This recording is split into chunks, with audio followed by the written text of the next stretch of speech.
Je n'avais pas prévu de faire cette vidéo, mais j'aimerais adresser un message aux médias catholiques concernant la manière de traiter la question des abus sexuels au sein de l'Église catholique.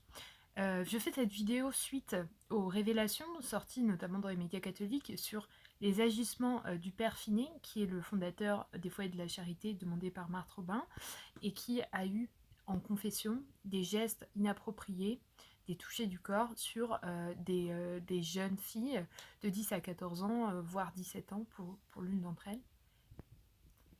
Et cela au cours de la période de à peu près les années 60-80.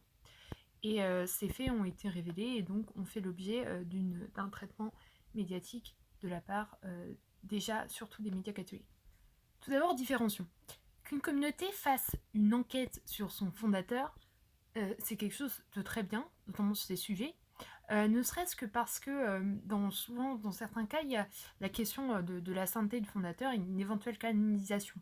Donc, nécessairement, on doit avoir un avocat du diable qui fait la lumière crue sur tout ce qui a été fait et de manière assez intrusive par la personne concernée. Alors, concernant le père Finet, ce n'était pas le cas, mais on voit un peu l'idée. Ça permet aussi, s'il y a eu des problèmes au moment de la fondation, de les réajuster dans l'organisation de la fondation. Donc finalement, c'est bien qu'une fondation joue contre elle-même en un sens, parce qu'elle aurait au contraire plutôt tendance à postuler à cause de son fondateur. Donc c'est une honnêteté très forte et très belle que d'être capable de révéler tous les agissements qui ont été commis, bons ou mauvais. Par contre, de la part des médias catholiques, c'est très différent. Parce que quand ils révèlent des choses, ils ne révèlent pas ces choses que pour une communauté, ils le révèlent à l'ensemble de l'Église catholique. Donc ces vingtaines de victimes, c'est pas à l'attention de ces vingtaines de victimes que le rapport s'adresse, c'est à l'attention de dizaines, de centaines de milliers de catholiques qui, pour certains, ne connaissaient même pas les foyers de charité, et qui d'autres, pour moi, j'ai bénéficié, j'ai pu être quelquefois dans des foyers de charité, mais je connaissais même pas le père Finet. Or, pourtant, ces médias catholiques, en toute bonne foi, vont dire on diffuse ça parce que la vérité vous rendra libre. Même argument que pour le père fondateur qui va enquêter sur sa communauté. Sauf que c'est tout à fait vrai, la vérité vous rendra libre. Mais justement, est-ce que leur présentation est la vérité? Et je vais expliquer en 3 points pourquoi cette présentation aux milliers de catholiques qui, pour le coup, puisque ils sont pas directement impliqués dans la communauté, ni victimes a fortiori, ne connaissent pas grand chose. Est-ce que ça sert la vérité? Est-ce que la présentation qui en est faite est ajustée et au service de cette vérité que ce déballage médiatique est censé servir? Et si je pense qu'il y a une erreur de perception, c'est d'abord parce que les médias catholiques, les journalistes catholiques qui vont faire ces révélations sont en permanence dans un milieu catholique. Donc, si vous voulez, ils voient le bien et le mal fait par des gens d'église, mais ils ont une connaissance large. Et du coup, ils restent aussi dans ce milieu-là. C'était pas un défaut ou une qualité, mais ils sont dans une situation particulière dont ils ne se rendent pas compte des spécificités. Et c'est à eux, du coup, que je vais m'exprimer. C'est vers eux que je vais m'exprimer pour leur expliquer comment de l'extérieur c'est perçu et pourquoi il y a un problème d'ajustement dans leur communication à eux.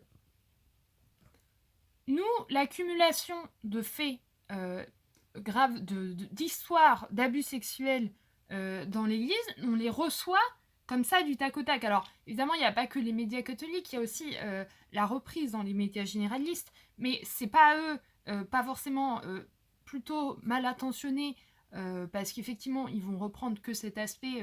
Chez Le Monde, par exemple, c'est flagrant. Le fait que, bizarrement, il n'y a que Mediapart, pour l'instant, qui a repris cette histoire, c'est pas non plus innocent. Mais en fait, avant eux, il y a aussi la présentation qu'en font les acteurs de l'Église.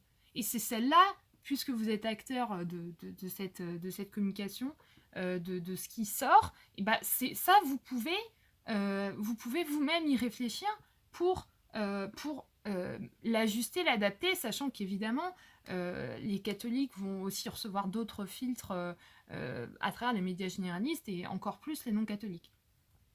Premièrement, devant l'accumulation de ces faits que nous recevons médiatiquement, on a l'impression que l'Église est plus particulièrement et de manière, en tout cas de manière privilégiée, euh, l'institution de tels abus de nature sexuelle, plus que toute autre institution. Alors, ce qu'il faut expliquer, c'est que, et vous le savez, si tel est le cas, c'est parce que précisément l'Église fait des enquêtes indépendantes, beaucoup plus que toutes les autres institutions. Mais ça, au moins, il faut le dire. Il faut dire qu'effectivement, l'Église est une institution qui va regarder, qui va enquêter plus que tout autre sur des abus qui ont pu être mis en son sein. Aujourd'hui, quand on va dans une église, on a des affichettes, dites-nous si vous avez été victime d'abus, enfin ce genre de choses. C'est pas le cas des autres institutions. Mais seulement le problème, c'est que de l'extérieur, moi par exemple, au boulot, j'avais un collègue musulman qui passait son temps, quand on disait enfant, à faire une blague sur les prêtres, et quand on parlait de prêtres, il parlait d'enfants. Alors moi j'étais gentille, je lui répondais pas quel âge avait Aïcha, mais vous comprenez l'erreur de perception, d'autant plus grande qu'on peut s'imaginer que c'est pas au sein des mosquées qu'il y aurait des révélations médiatiques de la part des imams sur des déviances dans les écoles coraniques.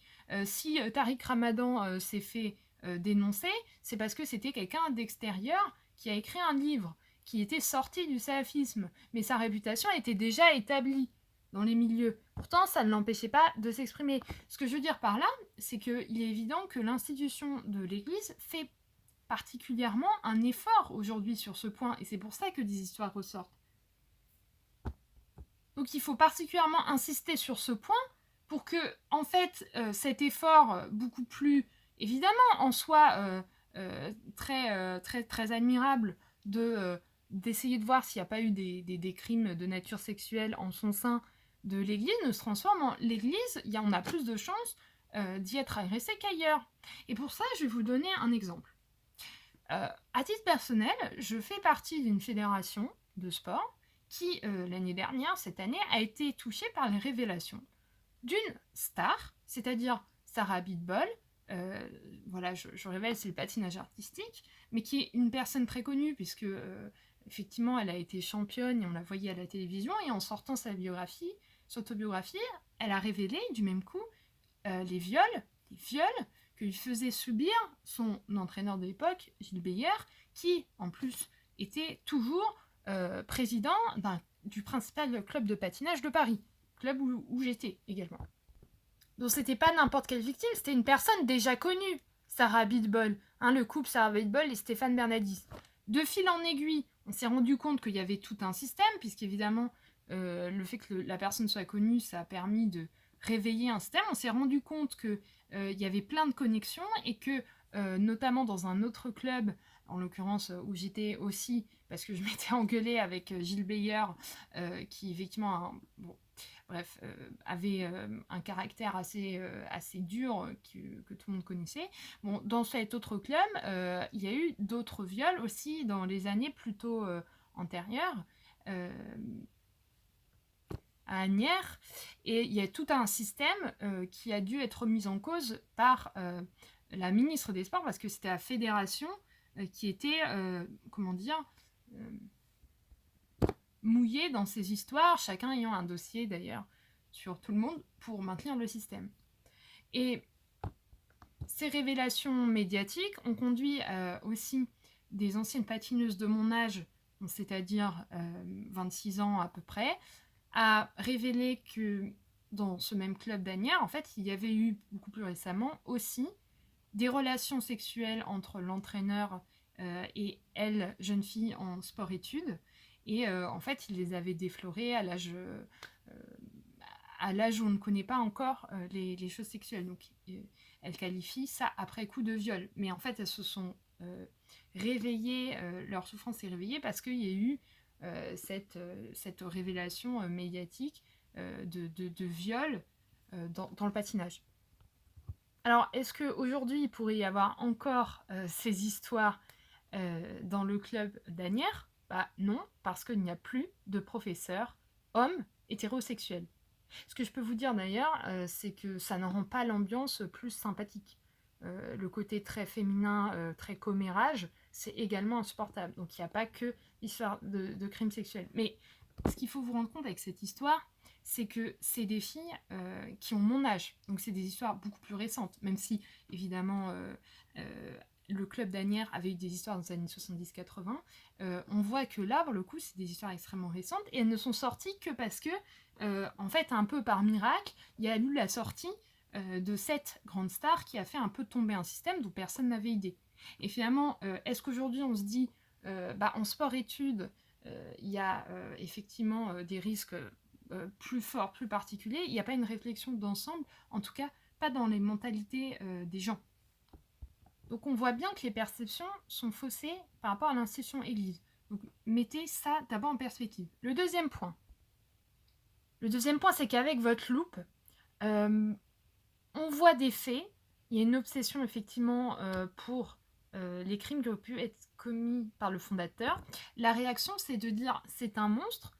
Et donc, en fait, c'est quoi la conclusion? C'est est-ce qu'il aurait mieux pas fallu que cette œuvre n'eût jamais existé? C'est la conclusion des commentaires qu'on peut lire sur Internet de la part de catholiques.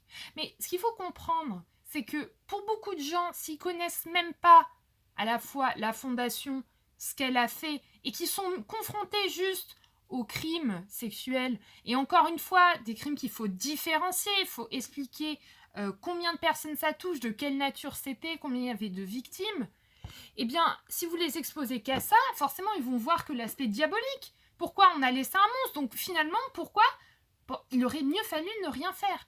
Est-ce que il faudrait s'interroger? Est-ce que la question, le charisme d'un fondateur va souvent de pair avec une possible déviance vis-à-vis de l'agression sexuelle parce qu'il y a une question de pouvoir? Ça, c'est des questions intéressantes. Mais globalement, à tout le moins, sans même faire ces analyses, mettez les choses en perspective. Mettez les choses en perspective. Est-ce que ce serait mieux qu'il n'y ait jamais eu de foyer de la charité? Est-ce que dans un contexte laïque, ça aurait été la même chose? Il n'y aurait eu aucun amour? Parce que le problème, c'est que si on met que ces faits devant la tête des gens, en fait, ils se demandent mais pourquoi c'était un lieu de perversité, de perversion. C'est pas ce que va dire évidemment le père modérateur des foyers de la charité, qui connaît aussi tout le bien qui est fait, puisque lui-même le fait. L'action des foyers de charité existe toujours. Mais c'est pas des gens... Vous le donnez en pâtir des gens qui ne connaissent même pas. Le grand public ne connaît pas, comme vous, toutes les institutions de l'Église et tout ce que fait l'Église.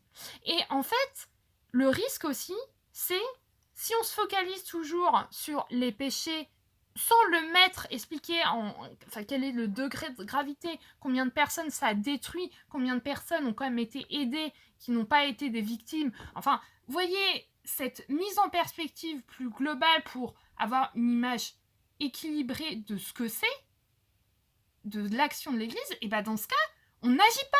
On n'agit pas parce que forcément, dans l'action, il y aura toujours des risques de commettre le mal. Et on en vient dans la tête des gens à cette fausse perception, mais dans la tête des gens aussi catholiques, il aurait mieux valu que cette œuvre n'eût pas été créée. Donc attention à votre expression de pathos catholique, c'est pas une expression ajustée vis-à-vis du monde qui, lui, ne va pas reconnaître aussi tout ce qui se fait de particulièrement mal dans son sein. Aujourd'hui, il y a moins d'églises. Est-ce qu'il y a moins de crimes sexuels? Vous voyez ce que je veux dire? Alors, effectivement, on est influencé par aussi un fait que aujourd'hui, le crime sexuel sur des enfants est vraiment ce qui nous reste dans la société de condamnation de la sexualité. C'est juste sur cet angle-là. Et en soi, il y a une justification, c'est qu'effectivement, ça a des conséquences traumatiques, des gestes déplacés, sur des enfants, des adolescents en construction qui sont terribles et qui peuvent les poursuivre pendant des décennies. Mais on est dans un monde aussi où un écrivain, Matzneff, qui pendant des décennies va décrire, donc publier ses écrits sur ce qui fait, sa conquête sexuelle de jeunes préadolescentes, va être soutenu par l'intelligentsia avoir un salaire pour écrivain nécessiteux. Et donc, enfin, ce que je veux dire, c'est qu'il y a aussi une condamnation, vous voyez, ambiguë, puisque de l'autre côté, des comportements qu'aujourd'hui, on s'est rendu compte qui étaient sexuellement déviants, et bah, finalement, étaient parfaitement acceptés, enfin, ça ne suscitait aucune réaction jusqu'il y a un an. Et ça me fait aller au troisième point. Le troisième point, c'est qu'il faut vous dire aussi de l'image que ça ressent, c'est que ça trouble les fidèles parce qu'on se dit, mais dans ce cas, est-ce que finalement ça n'a pas lieu à toutes les époques, et est-ce que l'histoire de l'Église ne recèle pas de crimes pareils qui étaient juste cachés et qu'à l'époque on n'évoquait pas? Et si vous ne mettez pas effectivement en perspective également la période dans laquelle ça s'est créé, on va rester dans ce trouble. Donc il faut quand même que vous évoquiez la question de comment, de l'époque, c'est-à-dire comment la question sexuelle était complètement relativisée par la société et à son tour par l'Église qui n'insiste plus, et d'ailleurs plus autant que ça, sur la question de la morale sexuelle. Donc il y a aussi une époque à mettre en perspective. Voilà. Et pour se dire, bah oui, la vision de la question sexuelle n'était pas ajustée dans la société et aussi par l'Église. Voilà. C'est aussi important à dire parce que, en fait, les histoires qu'on nous rappelle, c'est des histoires d'il y a 40 ans. Mais aujourd'hui, le problème principal de l'Église n'est pas les abus sexuels. Je redis cela, le problème principal de l'Église n'est absolument pas aujourd'hui la question des abus sexuels. On est une église qui a périclité en 30 ans, plus exactement, qui s'est complètement bouleversée. Enfin, il y a des changements sociétaux, et pas que en France, qui fait qu'aujourd'hui, ça ne concerne plus qu'une minorité, en tout cas pratiquante de la population. C'est un fait. Bon, c'est pas totalement effondré, il reste des choses, mais ça n'a plus rien à voir avec ce que c'était il y a 30 ans. Et puis, moi, c'est vrai que j'ai moins de 30 ans, donc, comme je vous dis, entendre des histoires sur ce qui s'est passé il y a 40 ans à longueur de temps, parce que, en fait, on se rend compte que c'est des histoires anciennes, mais du coup, il faut préciser que c'est un autre contexte.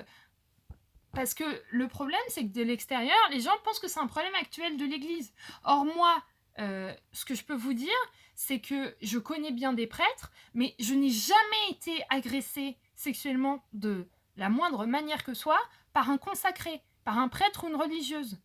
Ce que je peux vous dire par contre, c'est qu'effectivement dans les 2 clubs de patinage où je suis cette année, je connais effectivement des agresseurs, mais actuels. Hein, c'est-à-dire que la personne accusée à Agnières,